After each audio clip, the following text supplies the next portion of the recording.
The other day, I did a read aloud of If an Octopus Lived in Your House. And I wanted to go ahead and take a moment to kind of break down where I was able to add some value into the read aloud. And you can do this with any book at home, if you're a parent, or in your classroom. Maybe you have a virtual classroom right now, to add value to the read aloud.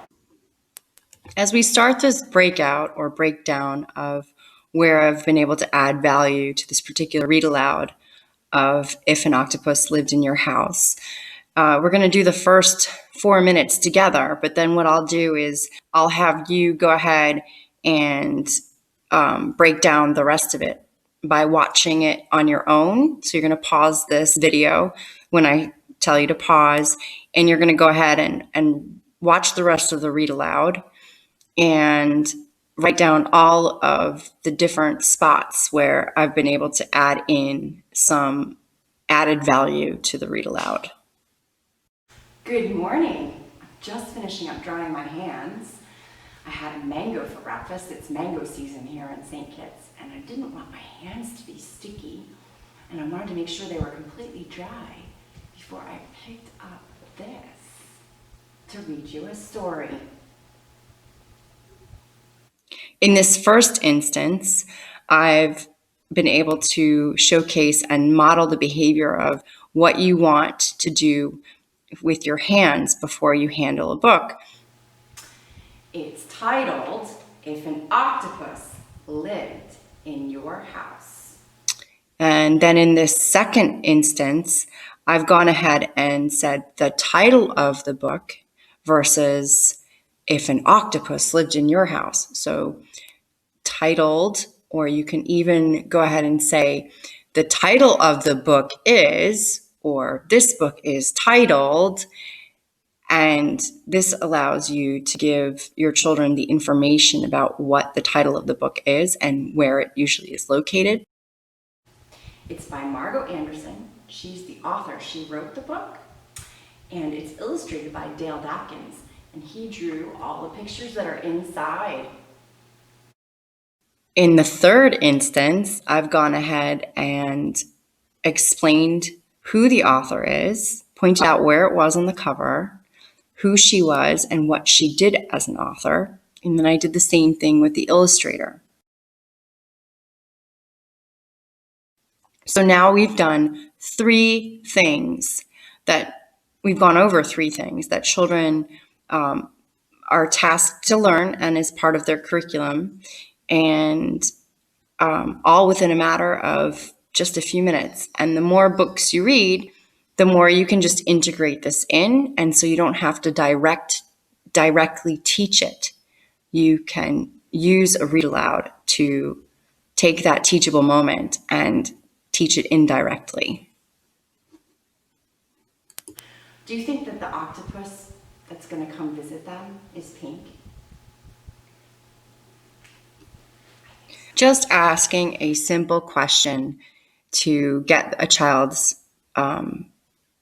mind going and for them to have some interaction with what you're going to be reading can be extremely helpful. Would she swim in your pool?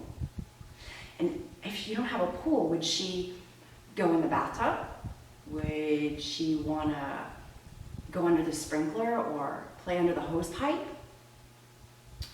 Would you set up a seawater bin for her? So in this instance, I wanted to make sure that the children were connecting with the text.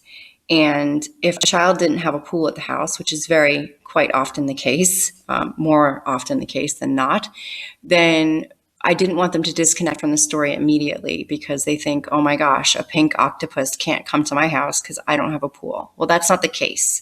There's lots of other places and spaces that you could still enjoy the day with Mrs. Pink. So I wanted the children to know that and be able to connect it to the text, even though they may not have a pool. Look, Mama, what's swimming in our pool? What do you think's swimming in their pool?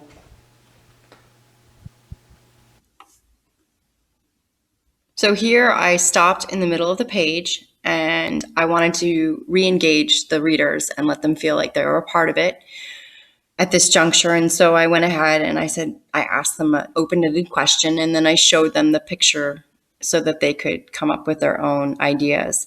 But what this also does when you stop and you pause and you ask a question is you're basically able to allow the children to absorb what they've just listened to and take a brief moment to think about what's going to happen next.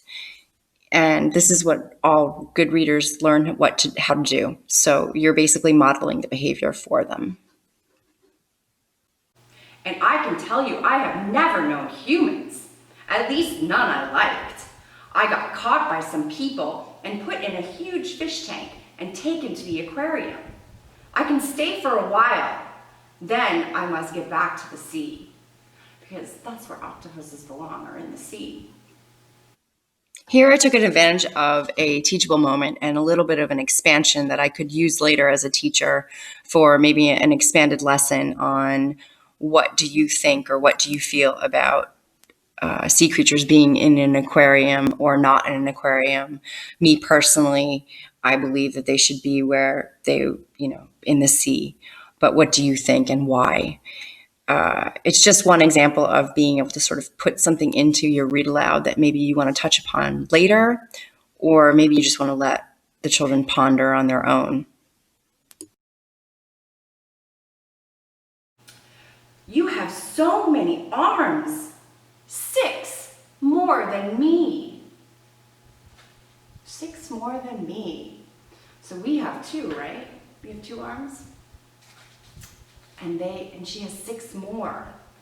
So 6 plus 2 is, you got it, 8. So the octopus has 8 arms.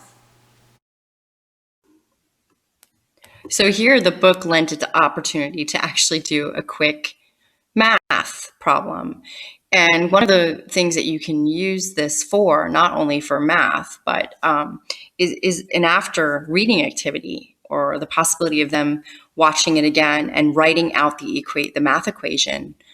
This is a great way of assessing not only comprehension, but also math. And it gives them an opportunity to also be interactive with what you've just read. So there's lots of things that can happen with just this one little thing that I added in. Okay, so now that we've had an opportunity to look at some of the add-ins in the first 4.5 minutes of the Read Aloud, I have just finished my direct instruction bit, and now I'd like to hand it over to you as learners to get some interactive time. So you're going to listen to the next few minutes of the excerpt of the Read Aloud, and I want you to write down every instance that you see and hear where I've added value to the Read Aloud. Then Mrs. Pink had them all climb on her back and jump in the water. She picked them up with her arms and let them jump as high as they could. The water in the pool went splish and splash. They were having so much fun that they didn't realize what time it was, until their mama said, "Okay, kids, it's time for lunch." So here in the Caribbean region, we don't usually use kids to refer to children, do we? Kids is actually just used for what? What do we call kids? Baby goats. Yeah, baby goats are called kids. But in the United States, where the author is from, they refer to children as kids. So, we don't want to stop playing with Mrs. Pink. Can she come and have lunch with us? I am quite hungry, said Mrs. Pink. Do you have tuna fish? Yes, lots, said Mama. Do you want it in a bowl or on a dish? So they all went in for lunch.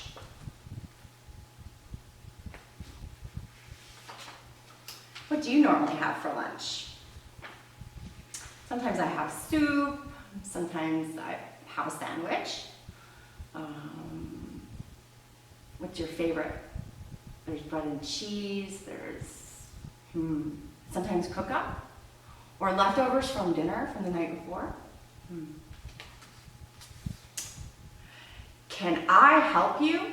Chapter 3. "Can I help you?" asked Mrs. Pink. "I have many arms and I can help with lots of things at once." "Oh, wonderful," said Mama. "Let's see. The bread is on the counter. The tuna fish is in the pantry. There's peanut butter and jelly next to the tuna fish. There are ketchup and mayonnaise and mustard in the fridge. Also cheese and ham slices and tomatoes and milk and green grapes and carrot sticks. Now, what did I forget?" Do you think she forgot anything? That's a lot of food, but I guess there's a lot of them. There's 5 plus Mrs. Pink plus Mama. Wow. How much does that make? 5 plus Mama plus Mrs. Pink. 5, 6, 7. Ooh, there's 7 people to feed. My goodness. As quick as a wink, Mrs. Pink had all the ingredients for sandwiches right under Mama's nose. Mama didn't need to walk around in circles trying to gather everything together. In another hand, Mrs. Pink had a bunch of plates and glasses, and then she was making all the sandwiches at once, and suddenly the entire lunch was ready, and it had taken no time at all. Because more hands make light work. "Oh my goodness," said Mama. "You are such a help.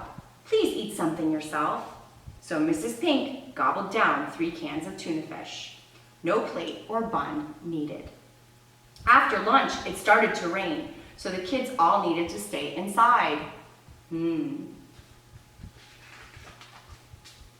Chapter 4.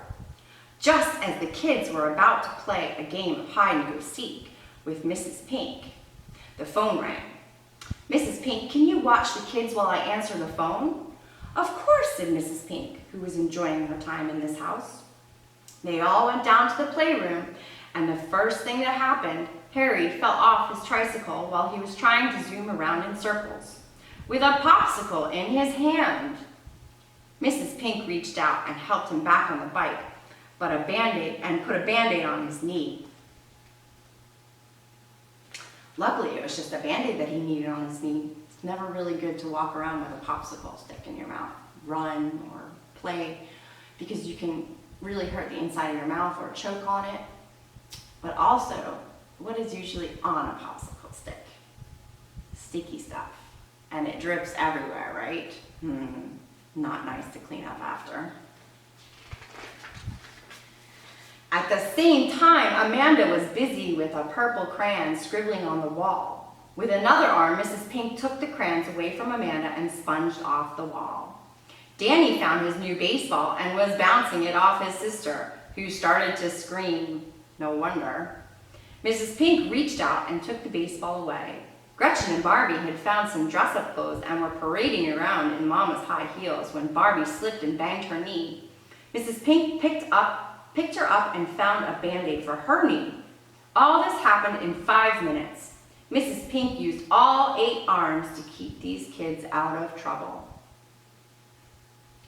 What kind of trouble were they getting into? What was Amanda doing again? Oh yeah, she was scribbling on a wall. Where should you actually scribble? And Danny, he found his new baseball and was bouncing it off who? Oh gosh, his sister. And actually, you're not really supposed to bounce baseballs. They're quite hard. You're supposed to throw them, right? Yeah. And not at people.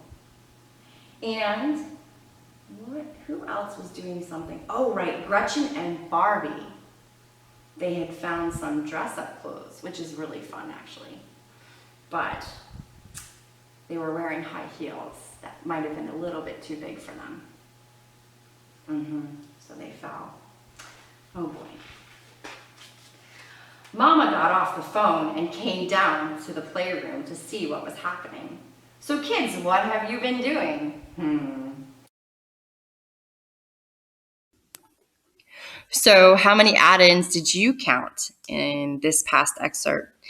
I counted 8. I hope you have 8 as well.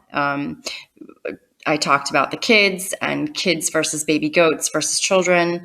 And that was to contextualize. I wanted to make sure that the reading was contextualized for the children that I was reading to, the audience that I was trying to reach. asking them what they have for lunch typically is engaging the reader and showing them that, allowing them an opportunity to think about it and to make some predictions, and not predictions, but like make some connections to the text before we went forward with it. And also to ensure that if what was listed as a typical lunch for these children, it might not be the same for the children that you're reading to. And so it's important that they can make a connection to the text and personalize it. Then that math question came up, how many people to feed. I was able to put a little bit of a saying in there about more hands make light work.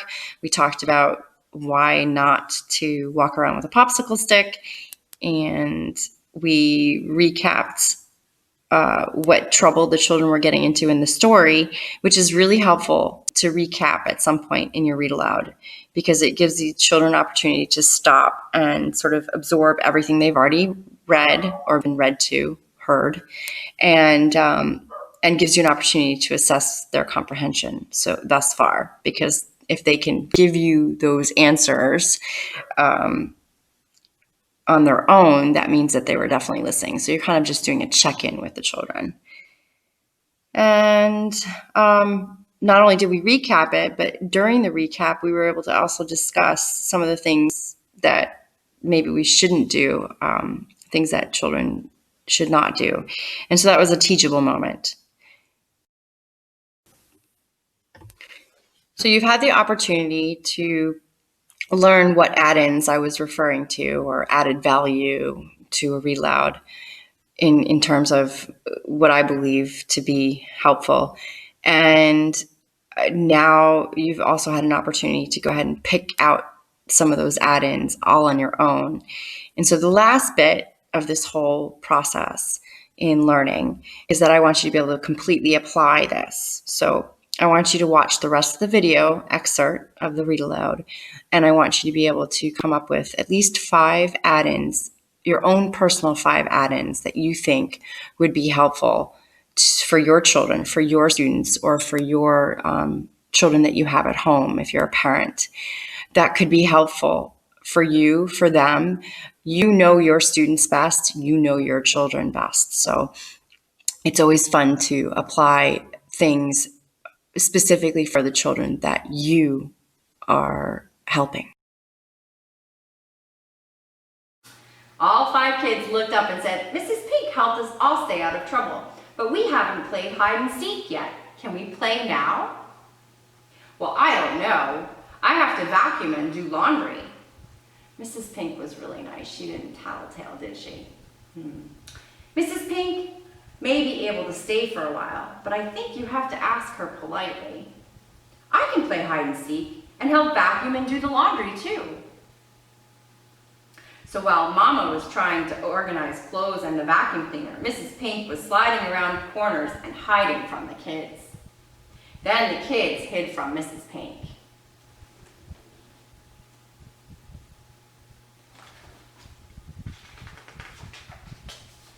Chapter 5. Mrs. Pink threw some clothes in the machine with one arm and poured in washing detergent with the other. She slid her body around the washing machine as the kids came around the corner looking for her. Before Mama could even reach for the vacuum machine, Mrs. Pink had it in one hand while she was mopping up some spilled milk with another hand. After she had done these errands, she let all the kids find her. She gave them rides around the house on her back. She tickled them with her long arms. Each kid had an arm all to themselves. So if each kid had an arm all to themselves, and there's 5 of them, how many arms did Mrs. Pink have left free? 5 minus 3, no, 8. 8 minus 5 equals 3. Then she picked up 8 books all at once and started reading parts of them. "No, Mrs. Pink, you're supposed to only read 1 book at a time." So Mrs. Pink read all the kids' favorite books one at a time. There was a book about a rooster and one about a pelican, another about an iguana, and an animal book about a donkey and a goat and a dog who were best friends. There were books about seahorses from the ocean, and a book about mermaids who lived on some rocks named Libby Shears, right near the kids' house. The kids were as happy as clams. Happy as clams. Why do you think they have this saying, happy as clams? I've heard it before. Have you heard it before? I wonder if it's because the clamshell is like a smiley face, like shaped like a smiley face. I wonder. I might look that up. Chapter 6. But the day flew by and it was time for Mrs. Pink to leave. She had to get back to her babies in the sea. She knew she only had to climb over some rocks and then she would be in her real home in the ocean. The kids were all very sad to see Mrs. Pink go, and so was Mama. Mrs. Pink had been such a good help to her. They all went to the rocks with Mrs. Pink and hugged her. Mrs. Pink put all her 8 arms around the kids and said, "Now don't forget me. Maybe I will poke my head up from the ocean from time to time and see if I can see you." "Oh, please do," said the kids. "We will be on the lookout for you." Mrs. Pink gave 8 waves with her arms and slid into the sea. So now you know what could happen if an octopus came to live in your house. Wouldn't it be fun?